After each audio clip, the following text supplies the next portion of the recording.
Alors, il ne préfère pas.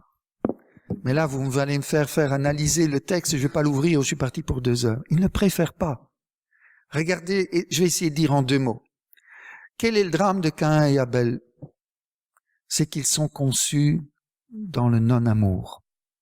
Regardez bien, Genèse 1 et 2, la création selon le plan de Dieu.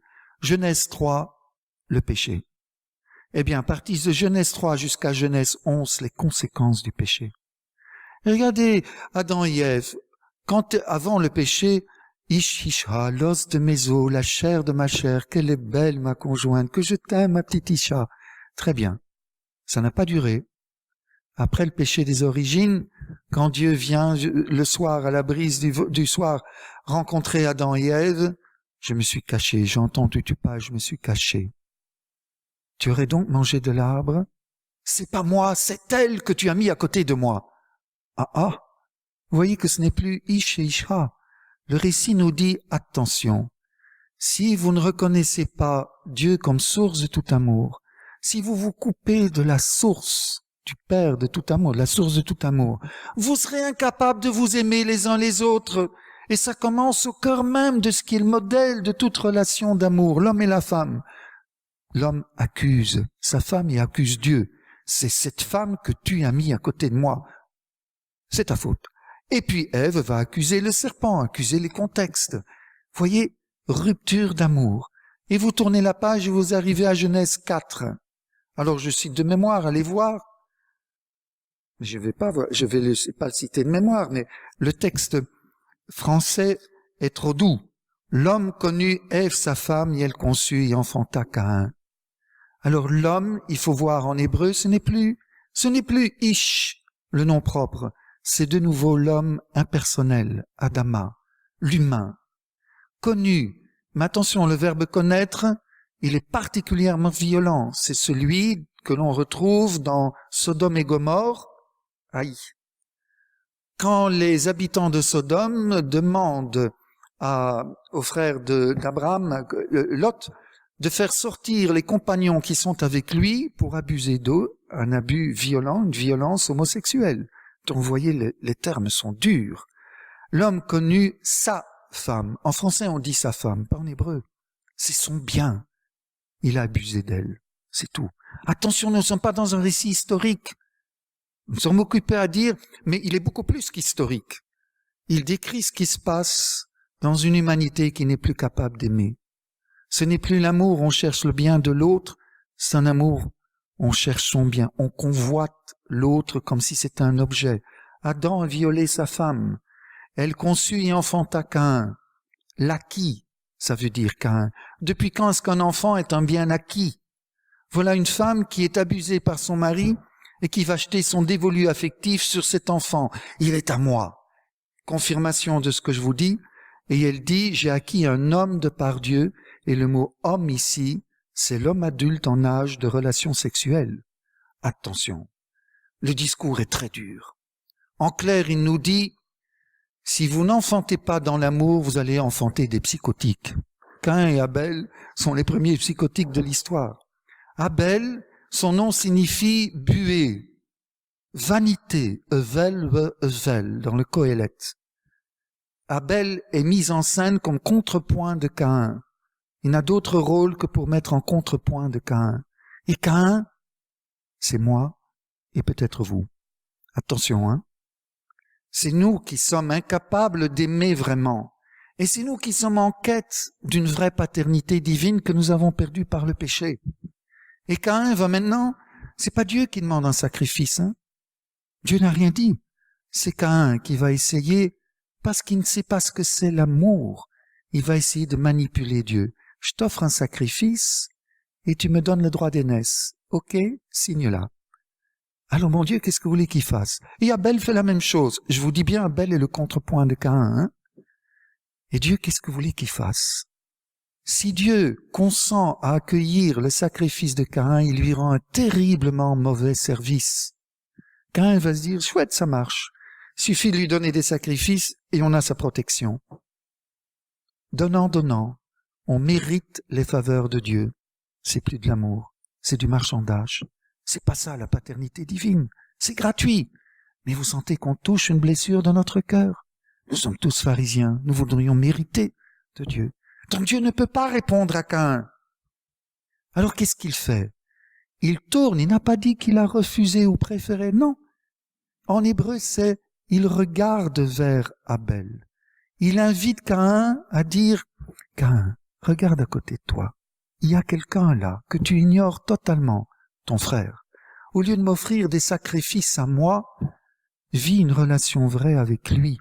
Retrouve le chemin de l'amour, et dans l'amour, tu me rencontreras. » Sauf que Caïn ne peut pas l'entendre. Son cœur est de pierre. Et il le tue, son frère. La haine est meurtrière. Mais vous entendez quel est l'enjeu? C'est pas Dieu qui préfère l'un ou l'autre. C'est pour ça que j'ai pas répondu par mail. C'est beaucoup trop long. C'est beaucoup trop beau, trop riche comme texte. Ça parle de moi, de mes tentatives de manipuler Dieu, parce que je ne sais plus ce que c'est la gratuité. Et du coup, alors, comment les sacrifices commencent avec Caïn, et le meurtre commence avec Caïn. Alors Dieu n'a jamais demandé de sacrifice. Non, c'est Caïn qui commence. Et Dieu, si vous mangez de l'arbre, vous allez mourir. Mais j'ai pas vu qu'Adam et Ève sont morts. Il s'agit d'une mort spirituelle. La mort physique, c'est Caïn qui l'introduit. C'est nous qui introduisons la violence, c'est pas Dieu. Alors tirez-en les conclusions sur toute cette violence contre les Amalécites et tous les autres qu'on a fait du hachis parmentier. Mais c'est pas Dieu qui demande ça.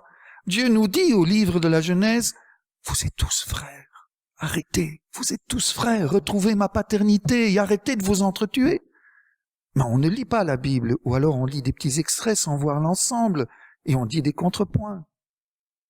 Alors Caïn, Dieu lui dit clairement, « Pourquoi ta tête est-elle tournée vers le bas ?» En clair, il faudrait lire le texte, « Pourquoi te laisses-tu dominer par tes passions ?» Relève la tête. Ça, c'est la position de l'homme en état de grâce, où la grâce divine éclaire son intelligence, fortifie sa volonté et lui donne la maîtrise de ses passions. Mais Caïn n'écoute pas. Et Caïn reste la tête renfrognée et tue. Est-ce que Dieu l'abandonne à son triste sort? Lui dit, celui-là alors? Non. Dieu l'appelle. Alors Caïn, où est ton frère? Suis-je le gardien de mon frère? Vous voyez bien que c'est le contrepoint, le refus de la fraternité. Et puis Dieu répond, mais tu sais, je ne peux pas l'ignorer. Le sang de ton frère crie vengeance au ciel. Alors Caïn se voit dévoiler et dit, oui, mon wound, ma charge, est trop lourde, le premier venu me tuera. Je vous demande un peu qui c'est le premier venu. Adam, Ève, Abel est mort, il n'y a pas grand monde, hein. Mais encore une fois, c'est pas des récits historiques, c'est beaucoup plus. Notre peur, notre culpabilité.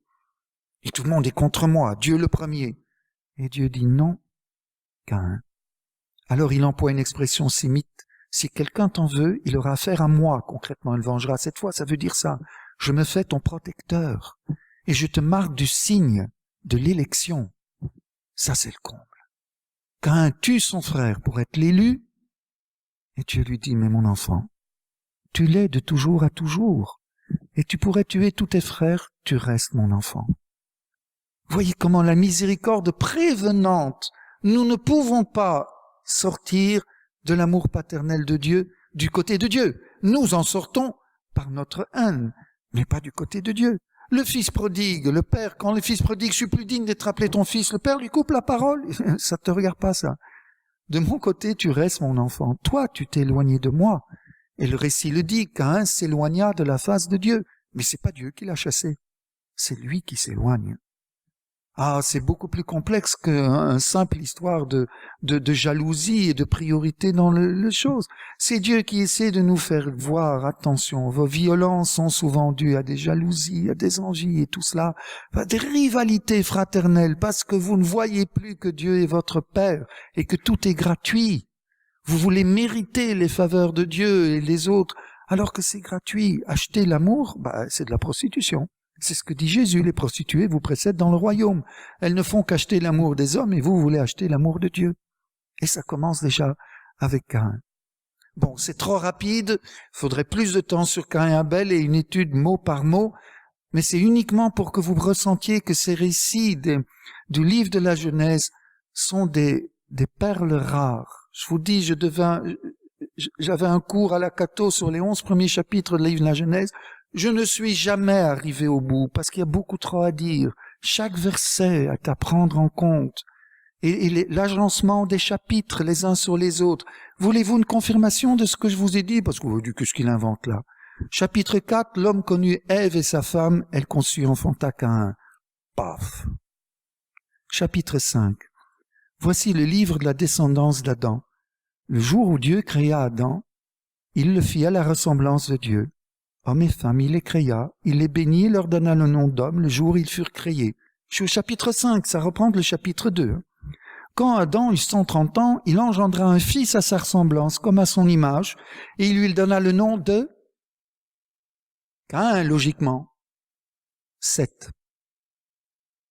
S-E-T-H. Tiens, on se dit, mais il faudrait qu'il sache quand même, c'est Caïn ou Seth? Non, ce sont deux récits à mettre en parallèle. Vous avez vu la brutalité du premier? Caïn connaît sa femme et ils engendrent, paf. Et ici, c'est tout autre chose. Ici, Adam engendra un fils à sa ressemblance, comme son image. Il fait de la même façon que Dieu. On rappelle comment Dieu crée, image et ressemblance dans l'amour.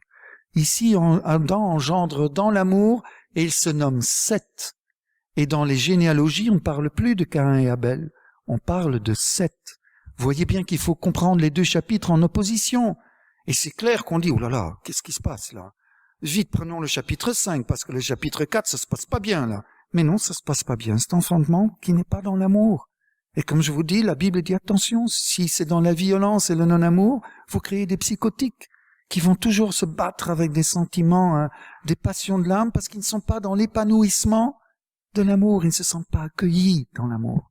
Par contre, si vous faites comme Dieu vous l'indique, vraiment dans cette volonté de servir l'amour, servir Dieu et vous servir dans une vraie relation, là vous pouvez construire une généalogie.